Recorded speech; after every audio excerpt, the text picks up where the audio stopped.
Good morning, everybody. My name is Barry Schwartz, and this is the Search Buzz video recap. Today is Friday, May 6th, and this is the search news we covered at the Search Engine Roundtable at seroundtable.com over the past week. Lots to discuss. There was some big unconfirmed update on May 1st with a lot of weirdness the week before. Moz accidentally had their homepage removed from the Google search results page because of a DMCA takedown request that was fraudulent. Google Ads released their safety report, and they removed so many ads, so many advertisers. Microsoft announced a bunch of new features and so much more. So please stay tuned. And of course, I'd like to thank our sponsor. This video is sponsored by Bruce Clay, one of the founding fathers of the SEO space. He's been doing search marketing optimization since 1996. Bruce Clay is big into SEO training. Check them out at seotraining.com to learn more, and also check them out at bruceclay.com to learn about their practice. Thank you so much, Bruce, for sponsoring, and stay tuned for the rest of the video.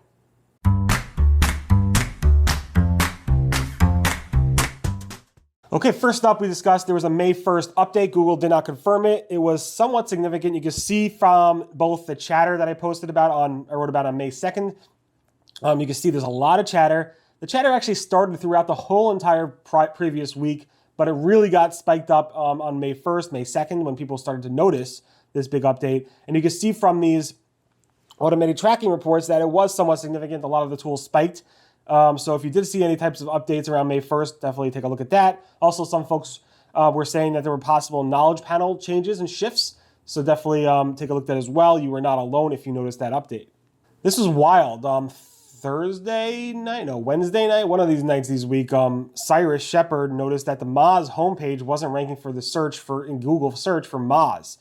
It turned out that somebody submitted a fraudulent DMCA request, either on purpose or by accident, I'm not sure, where they submitted a DMCA request with 188 URLs. One of them, like number 122, I believe, was Moz's homepage.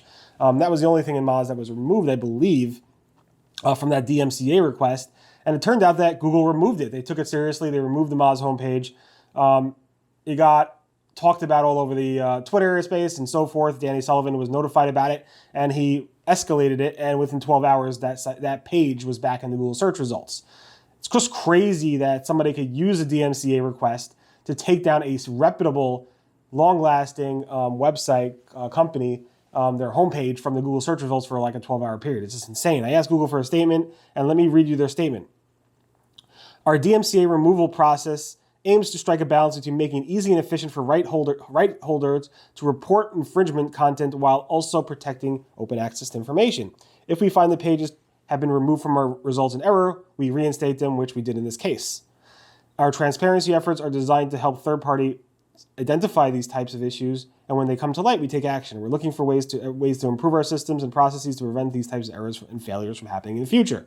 So we made a mistake, we rectified it, sorry. And hopefully they'll fix things in the future. That's what they said. Not sure what else you want them to say, but that's what they said. The interesting thing is, this was removed because supposedly Moz's homepage was distributing modified, cracked, and unauthorized versions of the Doctor Driving app. I don't know how that got through again. It was obviously a human error, but it's really crazy to see something like that happen. It could happen to any of us if it happens to Moz.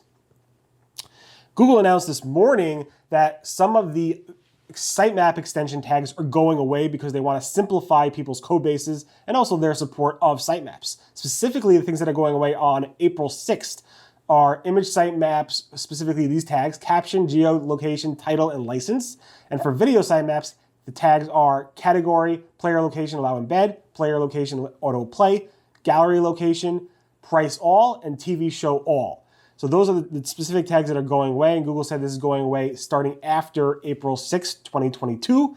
Google may in the future send notifications in Search Console saying you have these tags and unnecessary. They're not going to hurt you to keep them, so you could definitely leave them in place if you want, but if you want to reduce the clutter of your code on your website and your sitemap files, you could definitely go ahead and do that, and that's what Google's trying to aim at doing here. That's from Gary. Here's an interesting one. So Dave Smart went ahead and posted saying that he saw a significant crawl spike right around the time that Google said they're going to go ahead and get rid of and disable the URL parameter tool. With the URL parameter tool going away, people were worried that, they will see Google crawling parts of their websites that they don't want to be crawled. And that was the concern. And Dave Smart's saying, well, now they are. Based on crawl data in Google Search Console, I see that maybe Googlebot activity has spiked on my site because Google's no longer obeying and respecting the URL parameter tool because they don't support it anymore. Both Glenn Gabe and John Mueller basically say, I doubt it's related. It could be, but they doubt there's no way to. It's very hard to prove, but it's something to keep an eye on. If you were using URL parameters, definitely take a look at your crawl rate to see maybe if it was actually impacted by this change with the URL parameter tool. Not that it matters. You can't really do anything about it except for update your navigation, use canonicals and robot TST, but there's not much you can really directly do without a URL parameter tool. Fabrice Cannell went ahead and did a blog post on the Bing blog talking about how Bing handles subscription-based and paywalled content, and basically he gave advice. He basically said you should basically use a sense of cloaking, and not exactly cloaking. Basically, they want you to detect that it's BingBot, and if it is BingBot, allow that BingBot to crawl and access the full content, even though it's paywall content or it's subscription-based content. Just say Bingwall has a free pass. BingBot has a free pass, and do that, and then it will basically let Bing to access your full content. It will let you go ahead and show paywall content to users, but BingBot will get the full access to the content and so forth. Google handles this totally different with something called flexible sampling. They used to have something also called first click free, which is no longer used, but flexible sampling is a different way. Just keep that in mind. He also goes ahead and talks about how you can prevent search engines from accessing stuff that you want using the robots meta tag and the X-robots tag. So definitely take a look at that if you are a news publisher and you are in the business of paywalled content. That may help you specifically with Bing. There are some rumors that short videos, which we've been seeing in the search results for a few years now, will overtake web stories, Google's web stories, AMP stories, visual stories, whatever you want to call it. Glenn Gabe and Brody Clark both noticed a trend where more short videos are showing up in the Google search results in place of where web stories used to be shown. And they both said, both Brody and Glenn are huge web stories users. They've been testing it out for a while. I've been testing it out as well. They seem to get traction, but they're saying they don't get as much traction as they used to. And it seems like these short videos are taking its place. No word from Google on this, but definitely keep that in mind that if you are big into web stories, you should probably look into producing YouTube shorts, TikToks, Facebook shorts, and so forth to see if that will actually catch on in place of those web stories. Google has started a new certification program, digital marketing courses and other courses across IT. Google's calling this the Google Career Certificates.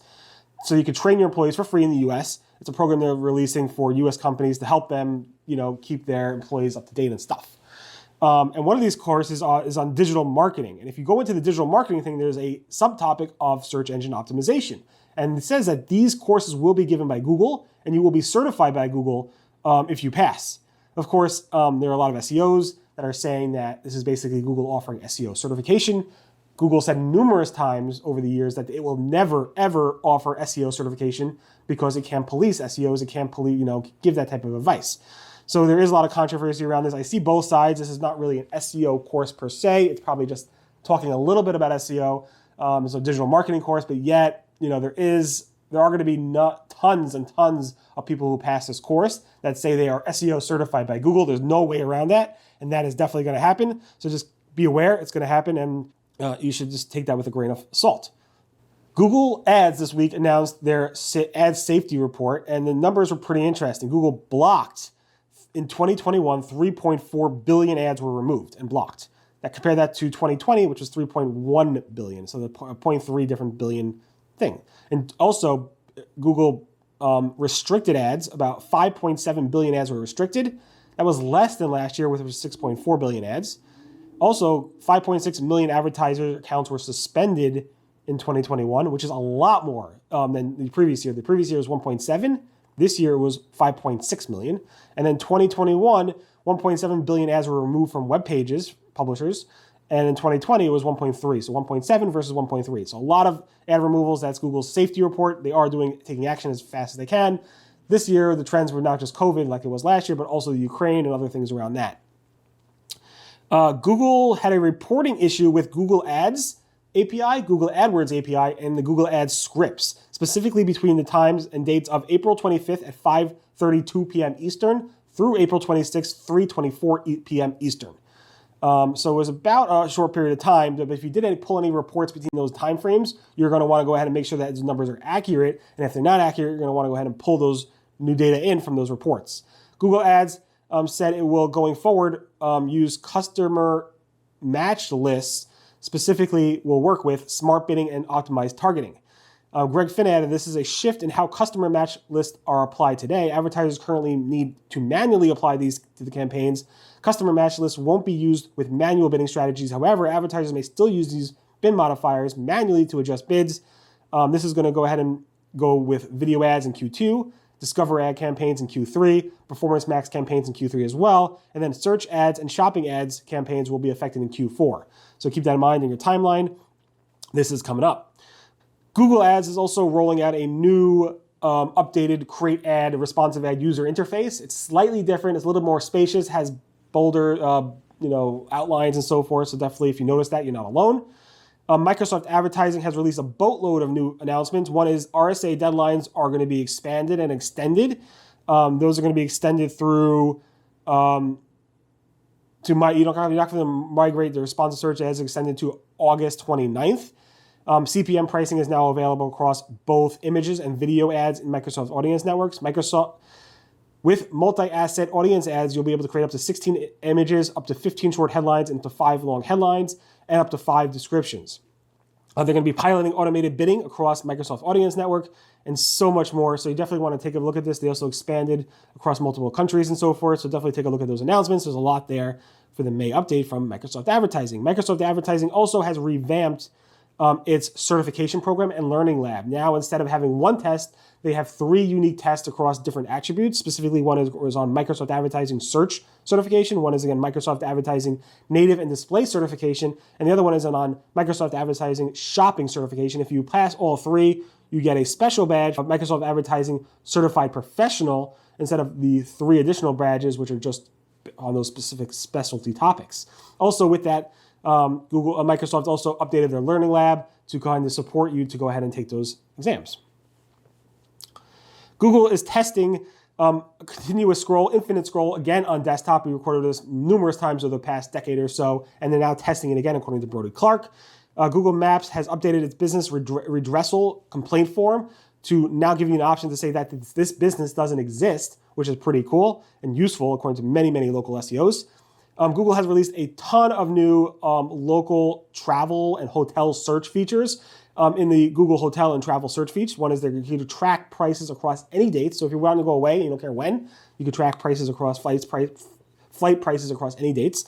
Google Maps has new interest layers that you can click on to actually go ahead and see in a certain location different interests. There's an explore nearby pink dot you can use also to find new things.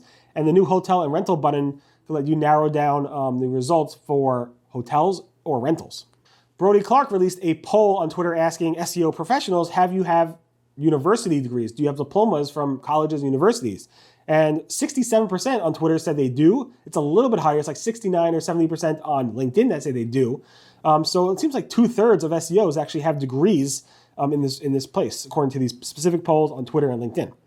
And John Mueller has changed his format for his SEO office hours, his weekly or bi-weekly videos that he does on YouTube to answer people's questions. The first half hour, at least in the most recent one, is going to be recorded, and those are going to be pre-submitted questions. Google's John Mueller will only record the pre-submitted questions, and then the second half of that video will be unrecorded, and he'll answer your questions live, but they will not be recorded, and I guess not on record. That was a change. In any event, thank you so much for listening to the Search Buzz video recap. My name again is Barry Schwartz. This is the search news we covered over at the Search Engine Roundtable at SERoundtable.com over the past week. Everyone have a great, safe, and healthy weekend. My name again is Barry Schwartz, and thank you so much, Bruce Clay. Bruce Clay, thank you so much for sponsoring. Definitely check him out at SEOtraining.com and bruceclay.com. Everyone have a great weekend. Goodbye.